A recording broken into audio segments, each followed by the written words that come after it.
In the world of classic European sports cars, there are many well-known names: Ferrari, Porsche, BMW.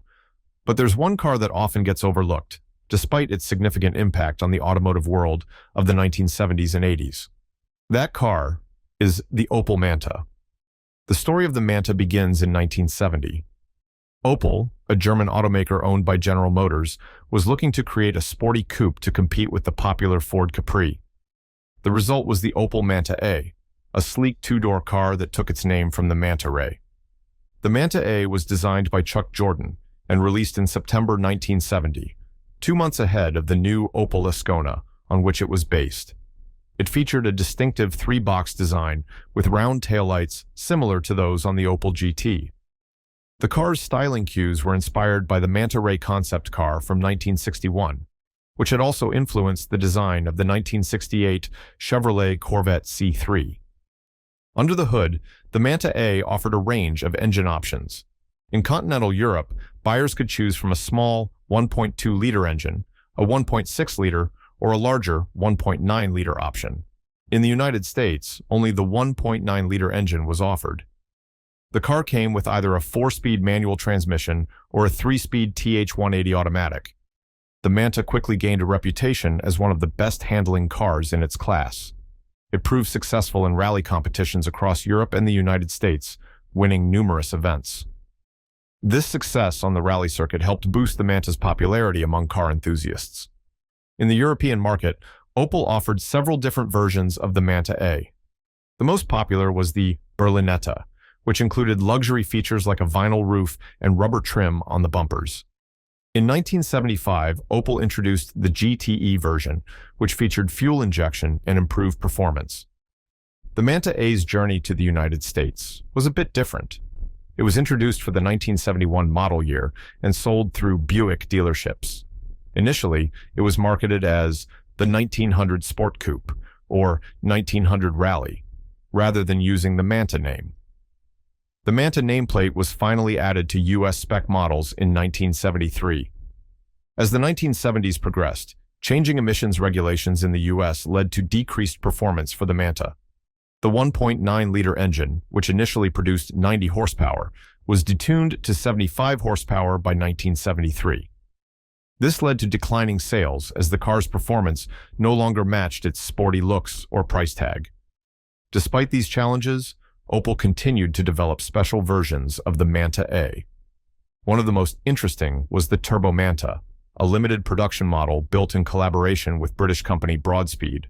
Only 33 Turbo Mantas were ever produced, with 28 of them built by the British Opel importer, dealer Opel Team. Another rare and powerful version was the TE 2800, created by Belgian company TransEurope Engineering. This model featured a 2.8-liter inline-six engine from the Opel Commodore, significantly boosting the Manta's performance. Only 79 TE 2800s were ever built and sold through Steinmetz in Germany. As the 1970s drew to a close, it was time for Opel to update the Manta. In August 1975, they launched the Manta B. This new model was mechanically based on the redesigned Opel Ascona, but featured sportier styling influenced by the 1975 Chevrolet Monza. The Manta B retained the 3-box coupe design of its predecessor, but added a distinctive droop snoot nose. In the United Kingdom, the Manta B was sold as the Vauxhall Cavalier Sports Hatch and Coupe. This led to an unusual situation where, until 1981, Vauxhall and Opel models were competing against each other in 11 European countries. The Manta B initially offered similar engine options to its predecessor, including 1.2-liter, 1.6-liter, and 1.9-liter engines. In 1979, Opel introduced a new 2.0-liter engine with Bosch L-Jetronic fuel injection for the GTE model, boosting power output to 110 horsepower. In 1977, Opel expanded the Manta B range by adding a 3-door hatchback version. This body style was also available on the Vauxhall Cavalier Sports Hatch in the UK market. The Manta B received a significant facelift in 1982. This update included a plastic front spoiler, side skirts for the GTE and GSI models, a small rear wing, and quadruple air intakes on the grille. The engine lineup was also revised, with the introduction of a new 1.8-liter engine and the discontinuation of some older options. It was around this time that the GTE model was renamed to GSI in most markets, although the GTE name continued in the UK. The Manta GSI came equipped with 195/60 R14 tires on 14-inch aluminum wheels, giving it a more aggressive stance. One of the most interesting aspects of the Manta B's production run was how long it continued. Even after the Ascona and Cavalier were replaced by front-wheel drive models, Opel kept producing the rear-wheel drive Manta. Production finally ceased in 1988, with only the GSI version available in the final years. Throughout its life, the Manta B spawned several special editions and high-performance variants. One of the most notable was the Manta 400, a homologation special built for rallying. Opel collaborated with German tuner Irmscher and British engineering firm Cosworth to create this high-performance version. The Manta 400 featured a unique 2.4-liter engine with a 16-valve cylinder head developed by Cosworth. In street trim, this engine produced 144 horsepower, while rally versions could produce up to 230 horsepower or even more. Opel built 245 Manta 400s to meet homologation requirements for Group B rallying. The success of the Manta 400 led to the creation of other special models. The i200 was essentially a GSI model with most of the Manta 400's appearance package.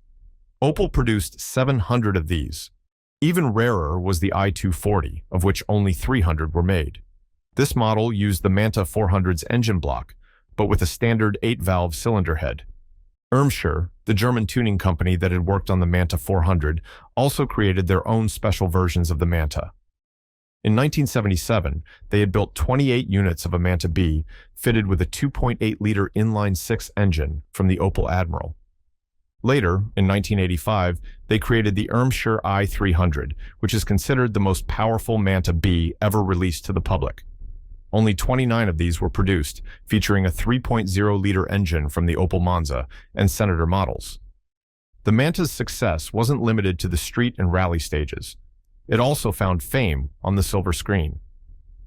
In 1991, a German comedy film titled Manta Manta was released, centering around Manta enthusiasts and the car culture surrounding the model. The film became a cult classic in Germany and further cemented the Manta's place in popular culture. Despite its long production run and cult following, the Manta faced challenges in its later years. The rise of hot hatchbacks like the Volkswagen Golf GTI led to a decline in popularity for affordable coupes and sports cars. Even Ford decided not to directly replace the once popular Capri when it was discontinued in 1986.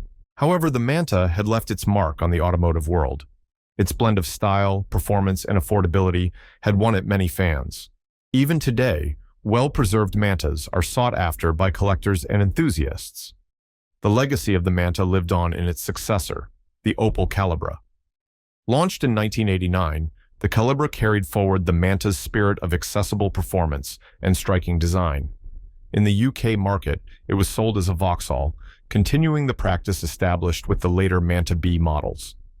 The Manta's influence can still be seen in the automotive world today. Cars like the Toyota 86 and Subaru BRZ carry on the spirit of the Manta, offering affordable rear-wheel drive thrills to a new generation of enthusiasts. In recent years, there's been a resurgence of interest in classic cars from the 1970s and 80s, and the Manta has benefited from this trend. Prices for well-maintained examples have been rising, particularly for special models like the Manta 400 and Irmscher variants. As we look to the future of the automotive industry, with its focus on electric powertrains and autonomous driving, cars like the Opel Manta serve as a reminder of a different era. They represent a time when the connection between driver and machine was paramount, when the joy of driving was the primary focus of sports car design. While it's unlikely we'll see another car quite like the Manta in today's market, its influence lives on. The lessons learned from the Manta's development and racing success have informed generations of sports cars that followed.